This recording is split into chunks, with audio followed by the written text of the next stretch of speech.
ഇപ്പോൾ കുടുംബകാണ്ഡത്തിൽ എന്താണ് ചോദിക്കുകയാണെങ്കിൽ ഒരു വ്യക്തിയുടെ ജനനം മുതൽ മരണം വരെ അതിൽ നടക്കുന്ന നന്മ തീമകളെ കുറിച്ച് പറയുന്നതാണ് കുടുംബകാണ്ഡം പറയുന്നത്. അപ്പോൾ അതിൽ പറഞ്ഞിരിക്കുന്ന കാര്യങ്ങളൊക്കെ ഏകദേശം ഇപ്പോൾ ജീവിതത്തിൽ നടന്നുകൊണ്ടിരിക്കുന്ന കാര്യങ്ങളൊക്കെ തന്നെയാണ് അവർ പറഞ്ഞിട്ടുള്ളത്. അപ്പോൾ എന്താണ് ഇതിൻ്റെ ടെക്നോളജി എന്നുള്ളതും കൂടി നമുക്ക് കൃത്യമായിട്ട് അറിയില്ല. ഈ നാടിനെ കുറിച്ച് അറിയാതെ ഒരുപാട് ഓളകൾ നഷ്ടപ്പെട്ടുണ്ടായിരുന്നു. അപ്പോൾ ഞങ്ങൾക്ക് ഒരുപാട് കസ്റ്റമറൊക്കെ ഉണ്ട് കേരളത്തിൽ ഒരുപാട് ആൾക്കാർക്ക്. ഇതിൽ തട്ടിപ്പ് കേന്ദ്രങ്ങളായിട്ടുണ്ടോ? ശരിക്കും പറയുകയാണെങ്കിലും ഉണ്ട്, ഇല്ലെന്ന് പറയുന്നില്ല, ഉണ്ട്.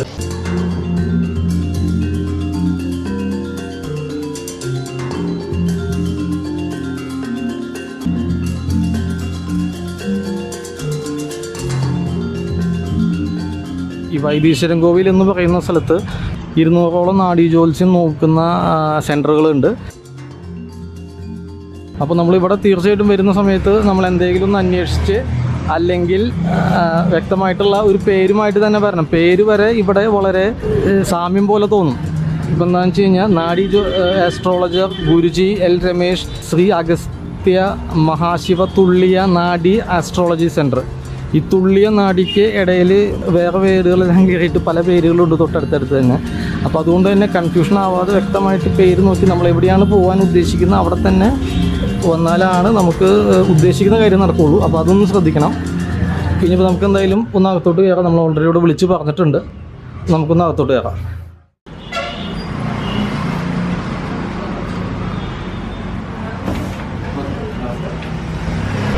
ഇവരൊക്കെയാണ് അവിടുത്തെ മെയിൻ ആൾക്കാർ. ഇവിടെ മീൻ വായിക്കുന്ന സ്വാമി എന്ന് പറയുന്ന സ്വാമിയുടെ പേരെങ്ങനെയാണ്? എൻ്റെ പേര് രമേശ്. പേര് ദിനേശ്. ബ്രദേഴ്സ് എങ്ങനെയാണോ? ബ്രദേഴ്സാണല്ലേ? ഓക്കെ. അപ്പോൾ ഇവരാണ് ഈ പറയുന്ന കേന്ദ്രം ഇപ്പോൾ റൺ ചെയ്ത് കൊണ്ടുപോകുന്നത്. അപ്പോൾ നമ്മൾ ഇവിടെയാണ് വന്നിട്ടുള്ളത്. നമ്മളുടെ വിനീതിൻ്റെ നാഡീജ്യോത്സ്യം നോക്കാനാണ്. ജസ്റ്റ് ഇവിടെ വന്നു കഴിഞ്ഞാൽ നമ്മൾ ഓൾറെഡി നമ്മളുടെ തമ്പ് ഇംപ്രഷനും പിന്നെ അപ്പോൾ അതിന് ശേഷമാണ് ഇവർ ഓല എടുക്കാൻ വേണ്ടി പോകുന്നത്. അപ്പോൾ ഓല എടുത്തതിന് ശേഷം ഒരു കൺഫർമേഷൻ്റെ പരിപാടിയുണ്ട്. ആ ഒരു കൺഫർമേഷൻ നമുക്ക് വീഡിയോ എടുക്കാൻ പറ്റില്ല. എന്താണെന്ന് വെച്ചാൽ പലരുടെയും ജാതകം ഉണ്ടാവും. അപ്പോൾ അതിനകത്ത് ആരെയാണെന്ന് ഫൈൻഡ് ഔട്ട് ചെയ്യാനാണ്. അപ്പോൾ അത് കഴിഞ്ഞിട്ടാണ് നമ്മൾ മെയിനായിട്ടുള്ള ആ വായിക്കുന്ന ആ ഒരു പരിപാടിയിലോട്ട് പോകുന്നത്. சங்கர்னார் தேவிதனை பாதம் போட்டு எவ்விதம் காணவரது காலம் கண்டவர்கள் அவன் ஜனனமுதல் முதல் பிறப்பாய் தோற்றம் கண்டான். வீட்டுக்கு மூத்த பையனாக அதாவது அச்சனாமிக்கு ஆதித்த புத்திரனாக தாங்களை ஜனிச்சது. இது காலம் இன்றுகள் தீர்க்கமாவார். அதான் இப்போ அச்சன் அம்மா 2 பேரும் ஜீவிச்சிருக்குன்னு தான் പറയും. அத்தனவனும் அடிமதொண்டு கண்டு வந்தான். அச்சன் அடிமதொண்டு அச்சன் பிரைவேட்டாக ஜோடி. அன்னை எவள் இல்பொறுப்பாய். அம்மா வந்து இல்லத்தரசி ஹவுஸ் ஒய்ஃபாக தான் அம்மா இருக்காங்க. தனக்குமே இது காலம் துணையான ஏகம் ഉണ്ട്. കൂടപ്പിറപ്പെന്ന് പറയുന്നത് താങ്കൾക്ക് ഒരു സഹോദരൻ മാത്രമാണ്. അപ്പോൾ സഹോദരൻ്റെ കല്യാണം കഴിഞ്ഞ് അവർ ഭാര്യ മക്കളുടെ ചേർന്നുള്ള ജീവിതമാണ് ജീവിച്ചുകൊണ്ട് ആടി താണ്ടി പണിയെ സഭ ആടി ഉണ്ട് കടൽ കടന്ന് വീട്ടിലും ജോലി ചെയ്തുകൊണ്ടിരിക്കുന്നു. മകനവർക്ക് കൽവിയത് നൃത്ത സാർന്നം. അപ്പോൾ ഈ ജാതകടമ പഠിച്ചത് നൃത്ത ടെക്നിക്കിൽ ബന്ധപ്പെട്ടവരൊക്കെ ജാതകടം പഠിച്ചിട്ടുണ്ടാവും. ഇത് കാണാൻ സ്വയത്തെട്ടും ഔഷധം സാർന്നും.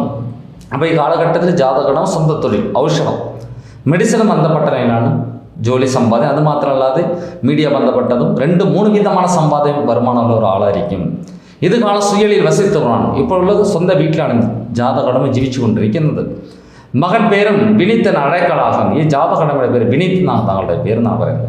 അത്തരക്ക് ഓസൈ ഒത്ത നാമം കണ്ട അച്ഛൻ്റെ പേര് ഓസൈ എന്നത് മണി എന്നാണ് താങ്കളുടെ അച്ഛൻ്റെ പേര്. അന്നയ്ക്ക് ഇന്ദ്രാവ് ഇന്ദ്രടയ്ക്ക് അമ്മയുടെ പേര് ഇന്ദ്ര എന്നാണ് താങ്കളുടെ അമ്മയുടെ പേരും. അത്തരക്കും ഈൻഡുകൾ ഇത് കാണാൻ ദീർഘമാറും. ഇപ്പോൾ അച്ഛൻ അമ്മ 2 പേര് ജീവിച്ചിരിപ്പുണ്ടാവും. കൂടെ പിറപ്പ് ഒരു സഹോദരൻ മാത്രമാണ്. ഭാര്യയുടെ പേര് അശ്വതി എന്നാണ് താങ്കളുടെ ഭാര്യയുടെ പേര് എന്നാണ് പറയുന്നത്. മകനും പിറപ്പതും ജനിച്ചത് പുണർത നക്ഷത്രം ഇതിനൊക്കൂറിലാണ് താങ്കളുടെ ജനനം പറഞ്ഞു വരുന്നത്. ഇതാണ് താങ്കളുടെ ഓളം പറയുന്നത്. അതിനുശേഷമാണ് താങ്കളുടെ ജീവിതങ്ങളുണ്ടാകുന്ന കുറിച്ച് പറയുന്നത്. ഓക്കെ. ശിവമയം നമസ്കാരം. ஓ மகா கணபதி துணை. ஓம் ஸ்ரீ அகஸ்திய குருதேவாய நமோ நாராயண நம. പണ്ട് കാലത്തിൽ ഉണ്ടായിരുന്ന ഋഷിമാരുടെ കൊണ്ട് എഴുതി വയ്ക്കപ്പെട്ട താളിപോള ഗ്രന്ഥങ്ങളിൽ നിന്നും തിരഞ്ഞെടുക്കപ്പെട്ട ശ്രീമാൻ വിനീത് അവர்களுடைய കുടുംബകാണ്ഡം വായിക്കുന്നു. സ്ഥലം ശ്രീ അഗസ്ത്യ മഹാശിവ തുല്യ നാഡി ജ്യോതിഷാലയം. நம்பர் 4 சாவடி தெரு, கீழரத வீதி, வைத்தீஸ்வரன் கோவில், சீர்காழி தாலுகா, நாகை டிஸ்ட்ரிக்ட், தமிழ்நாடு. நாடி ஜோதிடர் குருஜி எல் ரமேஷ். எங்களது ஃபோன் நம்பர் 9952279395. இந்த விலாசத்தில் இருந்து வினித் அவர்களுடைய குடும்ப காண்டம் வாய்க்கணும்.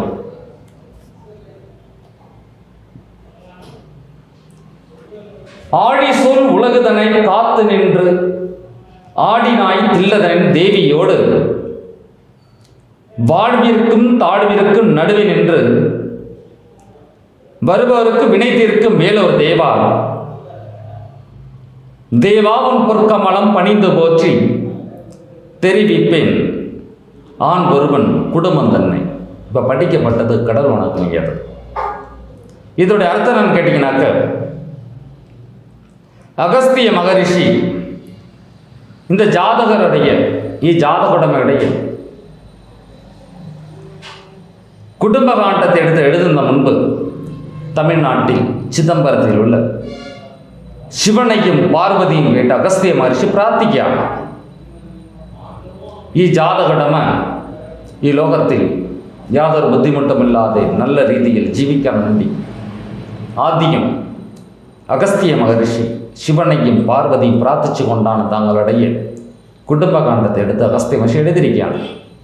ഇപ്പോൾ കുടുംബ കാണ്ഡത്തിൽ എന്താണ് ചോദിക്കുകയാണെങ്കിൽ ഒരു വ്യക്തിയുടെ ജനനം മുതൽ മരണം വരെ അതിൽ നടക്കുന്ന നന്മ തീമകളെ കുറിച്ച് പറയുന്നതാണ് കുടുംബകാണ്ഡം പറയുന്നത്.